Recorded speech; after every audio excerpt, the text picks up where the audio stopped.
নমস্কাৰ bank Nifty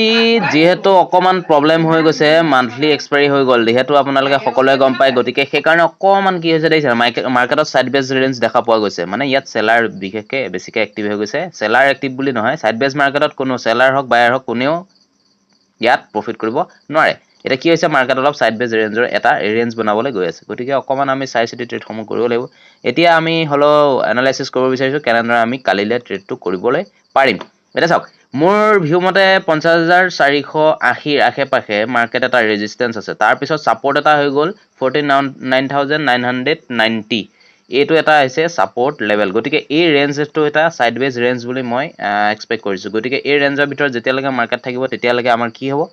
আমি ইয়াত ভালদৰে ট্ৰেড কৰিবলৈ নোৱাৰিম এতিয়া আপ সাইডলৈ হওক বা ডাউন সাইডলৈ আপোনালোকৰ ইয়াত যি হ'ব প্ৰিমিয়ামটো 0 হৈ যাব গতিকে অকমান চাই চিতি আমি ট্ৰেডসমূহ কৰিব লাগিব এতিয়া চাওক যদি আগফালে আমি প্লেনসমূহ কেনেকৈ ৰাখিম যেতিয়া আমাৰ 50500 ওপৰত ভাল ক্যান্ডেল এডাল বনিব তেতিয়া আমি ফাৰ্স্ট টাৰ্গেট ৰাখিব পাৰো কিন্তু 51000 লৈকে আমি ফাৰ্স্ট টাৰ্গেট ৰাখিব পাৰো সেকেন্ড টাৰ্গেট আমি ৰাখিম 51200 লৈকে আমি বেৰ ষ্টেট কেতিয়া এক্সপেক্ট কৰিম যেতিয়া মাৰ্কেটে 49990 টো ক্ৰস কৰি আপোনাৰ 49800 ৰ আশে-পাশে ভাল এডাল ক্যান্ডেল যদি বনায় তেতিয়া আমি বেৰিছ এক্সপেক্ট কৰিম যেটো আমি ফাৰ্স্ট টাৰ্গেট ৰাখিম 49600 লৈকে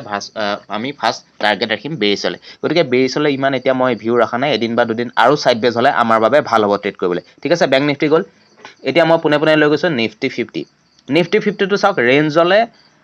মানে আহি আছে কোনটো ৰেঞ্জ দেখা পাইছে এইটো 23570 ৰ পৰা মাৰ্কেট 23350 আশে-পাশে এইটো এটা ৰেঞ্জ বনাবলৈ এনেকা গৈ আছে গতিকে এই ৰেঞ্জটো যেতিয়ালৈকে থাকিব এইটো এটা সাইড বেজ মানে আপোনাৰ যেটো প্ৰিমিয়াম 0 সেলাৰ বায়াৰ কাৰো প্ৰফিট নাই এটা আমি টাৰ্গেট কেনসমূহ কেনেকৈ ৰাখিম চাওক আপুনি ইয়াত এটো মাৰ্কেটত যেতিয়ালৈকে আপোনাৰ এনেকা থাকিব ইয়াত আপুনি 10 পইণ্ট 20 পইণ্ট তাৰ কাৰণে আপুনি ট্ৰেড কৰিব পাৰে কিন্তু আপ সাইডলৈ আমি ট্ৰেডসমূহ কেতিয়া প্ল্যান কৰিম চাওক যেতিয়া মাৰ্কেটে এটো ধৰি লওক আপোনাৰ ইয়াত আপোনাৰ ভাল ক্যান্ডেল এডাল বনালে তলত সাপোৰ্ট যেটো আছে সাপোৰ্ট 23350 ৰ আশে-পাশে ইয়াত যদি ভাল ক্যান্ডেল এডাল বনায় বুলিশ ক্যান্ডেল বনায় তেতিয়া হলে বা হেমাৰ ক্যান্ডেল বনায় তেতিয়া আমি ফাৰ্স্ট টাৰ্গেট ডাইৰেক্ট ৰাখিম ইয়ালৈকে 23570 তাৰ পিছত সেকেন্ড টাৰ্গেট অকমান ইয়াত টাইমটো অতিবাহিত কৰিব লাগিব 10 বা 15 মিনিট তাৰ পিছত মাৰ্কেটত আমি সেকেন্ড টাৰ্গেট ৰাখিম 23700 তাৰ পিছত থাৰ্ড টাৰ্গেট 23800 বা 23900 লৈকে আপুনি ৰাখিব পাৰে আপোনাৰ ভিউটো কেনেকুৱা আছে কমেন্ট কৰি জনাব ঠিক আছে এতিয়া বেৰিছটো মই এক্সপেক্ট কেনে কৰিম চাওক বেৰিছটো হ'বলৈ হলে মাৰ্কেট ইয়াত ওপেনিং হ'ব লাগিব যদি কালি ইয়াত ওপেনিং হয় 23500 লৈকে তেতিয়া হলে আপুনি মাৰ্কেটত ইয়ালৈকে আহিবলৈ আপুনি এটা বেৰিছ ষ্টেট এক্সপেক্ট কৰিব পাৰে ফাৰ্স্ট টাৰ্গেট তাৰ পিছত মাৰ্কেট ইয়াত কি কৰিছে অকন চাই লব যদি ভাল ক্যান্ডেল বনে তেতিয়া হলে বেৰিছলে এক্সপেক্ট কৰিব পাৰে নহলে হয়তো ইউ টাৰ্ন কৰি আকৌ মাৰ্কেট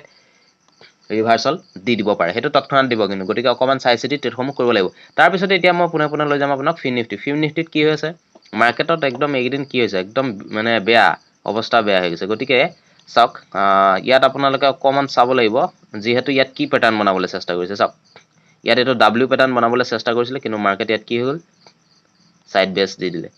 গতিকে মাৰ্কেটত আৰু এদিন বা দুদিন এনেকা সাইড বেজ থাকিব লাগে মোৰ ভিউ মতে তাৰ পিছতহে হয়তো মাৰ্কেটে ডাউন নহয় আপোনাৰ আপ সাইডলৈ বুলিশ হ'ব পাৰে মোৰ ভিউ মতে মই আপোনালোকক কৈ দিলো বুধবাৰ বা বৃহস্পতিবাৰ যেহেতু আমাৰ এক্সপায়াৰি আছিল বৃহস্পতি বুধ গতিকে সেই দিনা আমাৰ অকমান টাৰ্গেট সমূহ আহিব পাৰে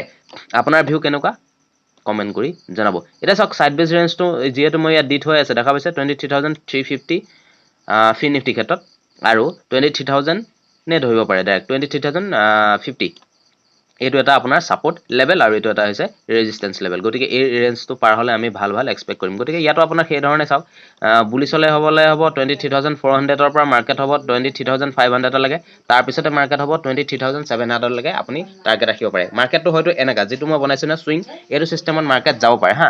এটা আপোনাৰ স্প্ৰিঙৰ নিচিনাকে আপোনাৰ যাবলে চেষ্টা কৰিব পাৰে গতিকে অকমান চাই চিতি ট্ৰেডসমূহ কৰিব লাগিব আমি বেৰিছটো আমি এক্সপেক্ট কেতিয়া কৰিম চাওক মাৰ্কেটে যেতিয়ালৈকে আপোনাৰ এই ৰেঞ্জটো ব্ৰেক কৰিব না তাতে আপুনি চাব অকমান ইয়াত সময় অতিবাহিত কৰিব লাগিব আৰু যদি তৎক্ষণাত যায় তেতিয়া হলে আপোনাৰ যদি গুছি যায় মাৰ্কেটত আপুনি ফাৰ্স্ট টাৰ্গেট ৰাখিব পাৰে 23900 22900 তাৰপিছত 22800 লৈকে আপুনি বেৰিছ ট্ৰেড এক্সপেক্ট কৰিব পাৰে গতিকে আজিলৈ ভিডিঅ'টো ইমান আছিলে যদি ভিডিঅ'টো চাই ভাল পাইছে লাইক শেয়াৰ সাবস্ক্ৰাইব কৰিবলৈ নাপাহৰিব ধন্যবাদ